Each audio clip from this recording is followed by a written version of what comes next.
আসসালামু আলাইকুম। আমি ডাক্তার রাইমুন শিপ্তি। আমি একজন ডেন্টাল সার্জন।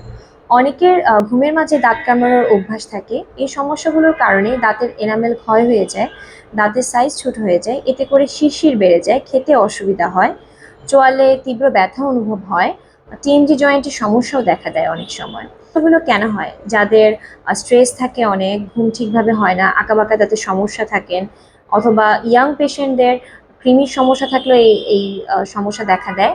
আম, অথবা আহ, অনেকের রাগে দাঁত কিরমির করার অভ্যাস থাকে, তখনও এই প্রবলেমটা হয়। এই প্রবলেমটা সলভ করার জন্য প্রথমেই আমাদের রিল্যাক্স থাকার চেষ্টা করতে হবে। রাগ বেশি উঠলে তা কন্ট্রোল করার চেষ্টা করতে হবে। মেডিটেশন করতে পারি আমরা, তখন চাইলে রিল্যাক্স হওয়ার জন্য কিছু মিউজিকও শুনতে পারি। আঁকাবাঁকা দাঁতের সমস্যা থাকলে ব্রেসেস পদ্ধতিতে চিকিৎসার মাধ্যমে সেটা ঠিক করতে হবে। আহ, আপনারা চাইলে রাতে ঘুমোতে যাওয়ার আগে মাউথ গার্ড ব্যবহার করতে পারেন, সেটা রেডিমেড নয়। আপনার নিকটস্থ বিডিএস ডিগ্রিপ্রাপ্ত ডেন্টাল সার্জনের কাছে গিয়ে আপনার মুখের মাপ নিয়ে একটি মাউথ গার্ড বানিয়ে সেটি রাতে ঘুমোতে যাওয়ার আগে ব্যবহার করতে পারেন।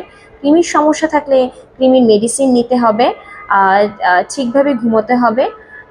টিএমজি জয়েন্টের সমস্যা অনুভব হলে তখন আপনার ডেন্টাল সার্জন আপনাকে কিছু মুখের ব্যায়াম দিতে পারেন।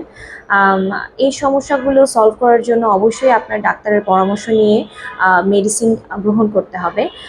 আজ এই পর্যন্তই। আশা করি ভবিষ্যতে আসবো নতুন কোনো টপিক নিয়ে। আল্লাহ হাফিজ।